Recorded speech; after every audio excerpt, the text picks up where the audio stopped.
Professor Belfrost's science class is back.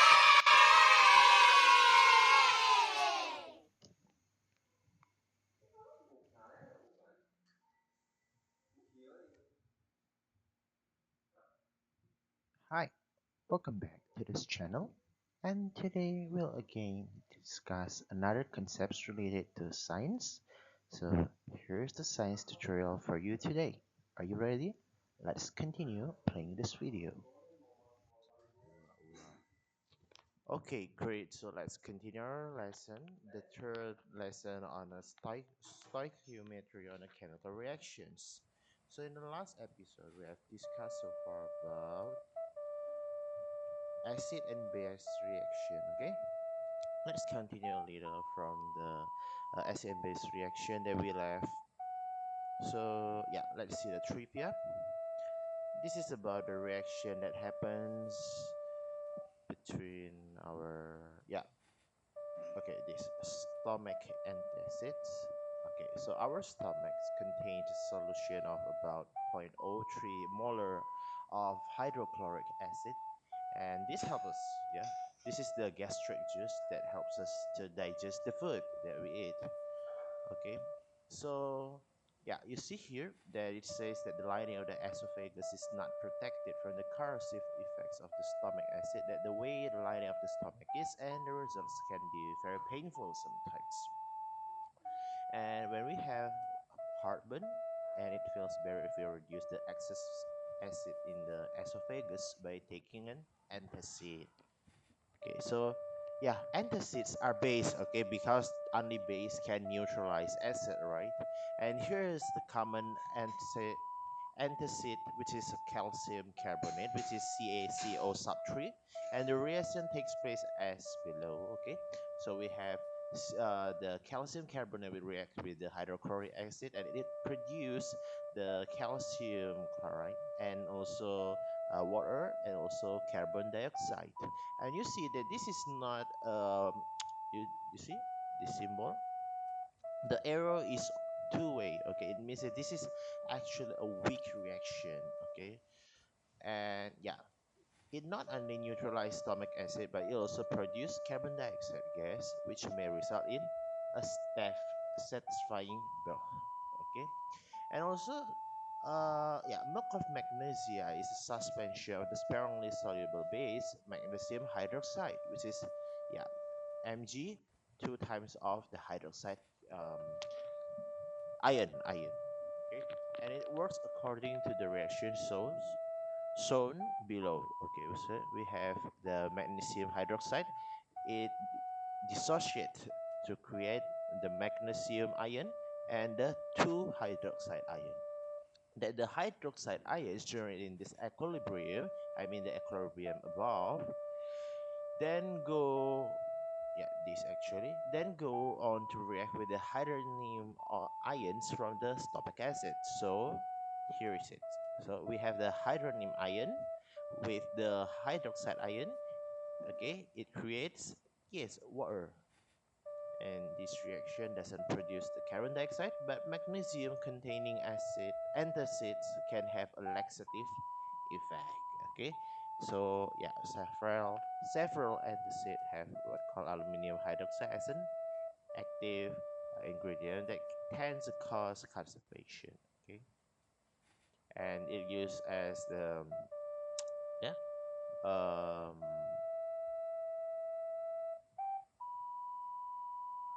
balance to the side effect of the two substances. Okay. So we are pointing out for another topic, which is culinary aspect of chemistry. So yeah, for example, uh, yeah, this one. Let's read from this paragraph. So fish have volatile amines, which is bases in your system, and which are utilized by the acids to yield the involatile ammonium salts. And this reduces the odor of the fish and also adds a sour taste that we seem to enjoy. So we see we have acetic acid plus the putrescine, which is a very long chemical formula is shown here. Okay, we have NH2, NH2, and the front and the rear part. Also we have CH2 4 times in the middle. Okay, and it creates the acetate ion and the potassium ion. So pickling, yeah, pickling is a method used to preserve vegetable using a naturally produced acidic environment, as shown actually. And the brine solution favors the growth of beneficial bacteria and suppresses the growth of harmful bacteria. And the rest you can read by yourself. Okay, let's go to the next point.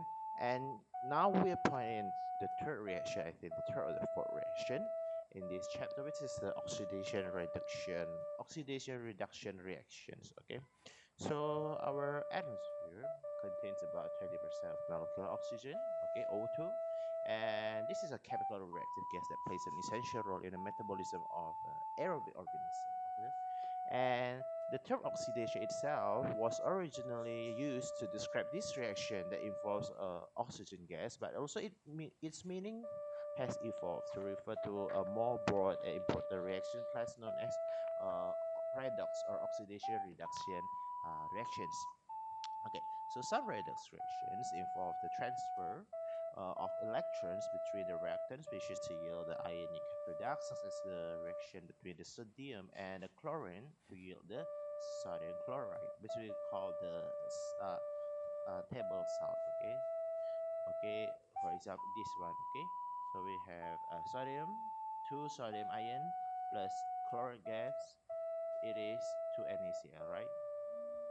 And it is helpful to view the process with regard to its individual reactant, that is to represent the fate of each reactant in the form of the equation which is called half reaction. Okay, so here we see natrium atom. So on this side we have atom. You see this is solid. It becomes, okay, it yields two natrium ions, okay, natrium positive ions, which is solid, and it releases two electrons. On the other hand, we have chlorine gas plus, it means it catch two electron and it produce two, yes, two chlorine ion. Okay, two chloride ion. And this equation shows that the sodium and chlorine, the sodium lose electron while the chlorine atom gain electrons, and the S subscript for the resulting ion signify that they are present in the form of solid ionic compound. So the term that we use here is that oxidation used to describe the loss of electrons, and the reduction process is to describe the gain of electrons.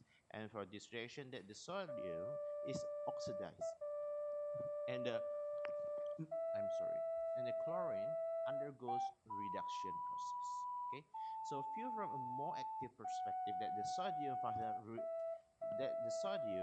functions as reducing agent or the reductant. Okay, because it's become oxidized.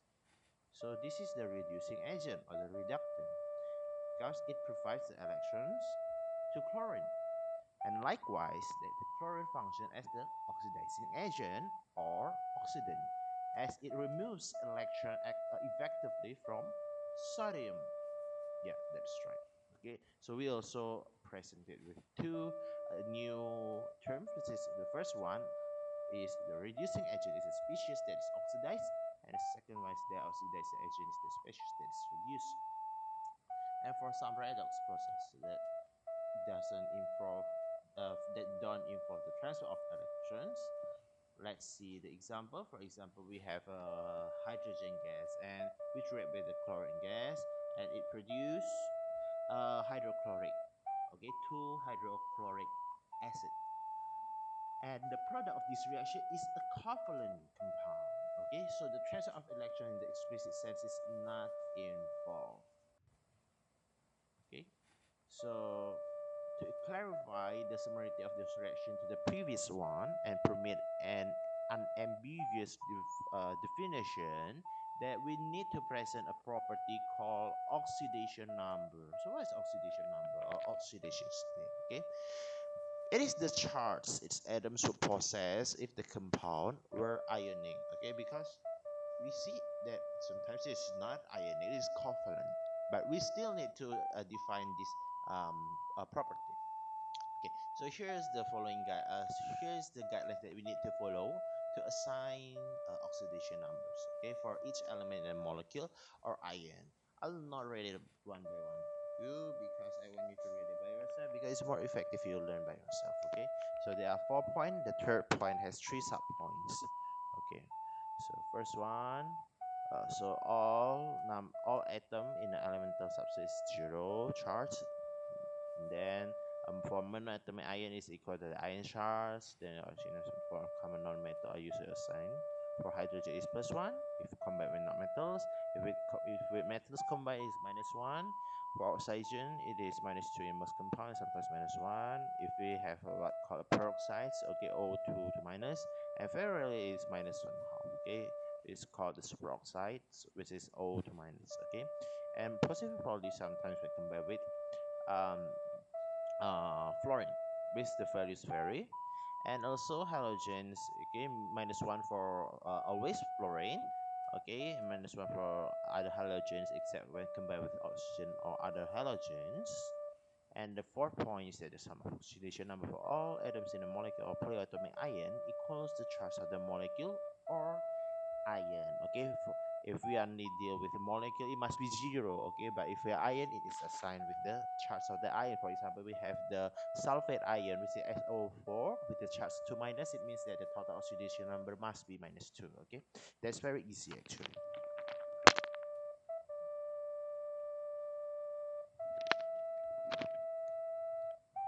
Okay, now let's see. So yeah, let's see the example so we can understand it more clearly. So follow the guidelines in this section of the text to assign oxidation number to all the elements. Okay, so we have 3 assignment here. The first one is this sulfide. Okay, hydrogen sulfide. Okay, so according to guideline 3, I'll not pay attention to the rule actually. You can just if you want to identify which one, but I will not stick to the rule. Okay, let's see first. We know that oxidation number for hydrogen mostly +1, and the total charge of this, because this is a molecule, not an ion, this must be 0. Okay, so 0 equals 2 times the charge of H plus the charge of sulfur. Then can you guess what the charge of the sulfur in this compound? Yes, it's very easy, right? So sulfur charge is actually 0 minus 2 times +1, which is -2. So the sulfur in this molecule have -2 charge. I mean the oxidation number is -2. The state is -2.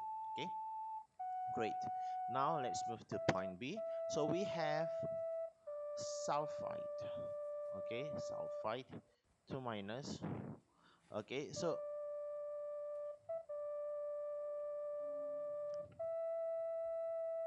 okay, so for SO3 2 minus, we also stick to the rule before. For most compound, we have the charge of oxygen is -2. Okay, so because this is -2, then uh, I'm sorry, the total charge of this ion, this is ion because we have the, you see the superscript here. So the total charge is -2. Okay, so the total charge of sulfite is -2. Sulfite, SULFITE. Okay, not sulfate. Okay, not sulfide, but it's TE. Okay, so -2 equals 3 times -2 plus 1 times the charge of sulfur. Okay, so what is the sulfur charge? It is +4. Very clear. Now we have sodium sulfate. Okay, and this is molecule, so the total oxidation number must be 0. For oxygen, it's mostly -2. For natrium, because it is the first, it is metal, it has the charge as the charge of the ion that it contains. Okay, so for sodium is +1. So -2 equals, what is this? Oh, it doesn't take account to the Na part. Okay, it breaks up. It breaks down this Na2SO4 into 2Na plus SO4 2 minus. It's also okay. So the charts on we just pay attention to the charts of the SO4 2 minus. Okay, so the charts of the sulfate is -2. So S is 1, and there are 4 oxygen, which is -2. So the charge of the sulfur must be +6. Now check your learning by reviewing this concept by practicing with these 4 questions. Okay. Now let's see the redox concept actually have developed, have evolved. Okay, have evolved. So here's the next evolve. Okay, so using the oxidation number concept, that an all-inclusive definition of redox reaction has been established. Okay, so a redox are those in which one or more elements involved undergo a change in oxidation number. Okay, and the definition for the complementary process are revised as shown. So oxidation is a process increase in oxidation number, and redox is decrease in oxidation number process. Okay, and returning to the reaction, okay, that they may now both be identified as redox process. Okay, and the reaction between the sodium and chlorine yields the sodium chloride. The sodium is oxidized. Okay, it's oxidized, right? Yes, for sure it's oxidized. Because what? Yeah, because it goes from 0 into +1 in the NaCl, and the chlorine is reduced. Okay, so it decreased from 0 to -1. And in the reaction between the molecular hydrogen and the chlorine, the hydrogen is oxidized because um, the number increased from 0 to +1, and the chloride is reduced. Okay, it's from 0 to -1. And actually there are several subclasses of redox reactions that are recognized, including the combustion reaction. Okay, so the reductant or the fuel and oxidant, okay, react vigorously and produce significant amounts of heat, and often lie in the form of flame. Okay, for example, this is the equation is shown in this book. So we have 10 aluminum atom plus what is this, aminium, I think this is hypochlorite or whatever. I don't really let me check first. I don't want to make a mistake and tell you the this is ammonium perchlorate. Okay, I'm sorry, there is ammonium perchlorate, 6 ammonium perchlorate molecule, and it gives us with aluminium 4 aluminum oxide plus 2 aluminum chloride plus 12 water molecule plus 3 nitrogen gas. Okay, that's it. And we also have what called a single displacement or replacement reactions. They are a redox reaction which an ion in solution is displaced or replaced via the oxidation of metallic elements. The most common type can be shown here. For example, we have a zinc metal which reacts with hydrochloric acid, 2 hydrochloric acid, aqueous state. It produces zinc chloride, aqueous state, and hydrogen gas. Okay. Also, metallic elements may also be oxidized by solution of other metal salts. Okay, metal salts. For example, we have cuprum. Okay, cuprum, copper plus 2 silver nitrate. Okay, it produces copper nitrate plus 2 silver atom, and this reaction may be observed by placing copper wire in a solution containing a dissolved silver salt. So this is a silver salt. Yeah. Now let's see the example so we can understand more clearly. So describe the redox reaction that's shown. Okay, we have A, B, C, D, E. Okay, from A. So redox reaction, we need to know it involves change in oxidation number. So to identify if a reaction is a redox or not, you just need to identify the oxidation number of each specimen. Okay, each specimen means each atom in each molecule. Okay. Okay. For example, zinc carbonate, it becomes zinc oxide and yes, what is this? Carbon dioxide. Okay, so we see here this is minus 2 mostly, and this is minus 2, 2 minus, so this is plus 2, right? So this is plus 2, this is minus 2, this must be plus 6. How about this? This is minus 2, this is plus 2. If Oh, I'm sorry. This is minus 2. But because the CO3 2 minus have minus 2 charge, it means that C has plus 4, right? Okay, so this is plus 4, this is minus 2. So actually there are no change either for zinc, for carbon, for oxygen. There are no change in the oxidation number. So it means that this all is not a redox reaction. This is the A point is not a redox reaction instead. Okay, I'm sorry, actually there is some error in the system. Now let's see number B, point B, I mean 2 gallium plus 3 bromine gas reacts to make a 2 gallium bromide solid. So gallium is 0 because it doesn't have any charge here. Also this is 0 diatomic. Okay, how about this? Yeah, you can see clearly bromine is minus 1, so this is plus 3. Okay, so it means that gallium become oxidized and bromine become reduced. So yeah, this is redox. Okay, how about C? So we have hydrogen peroxide, it becomes hydrogen molecule, oxygen molecule and water molecule. Let's see.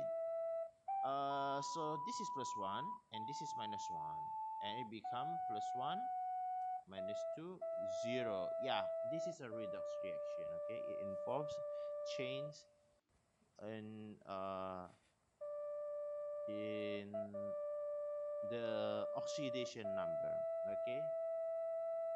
Okay, so also the interesting thing here is that as it involves the same element oxygen that undergoing both oxidation and reduction, is also a new reaction which is called a disproportionation reaction. Okay, so oxygen is oxidized by increasing from minus 1 to 0 in the special of H2O2, but also it's reduced, okay, from decreasing from minus 1 to minus 2 when it goes from hydrogen peroxide to water.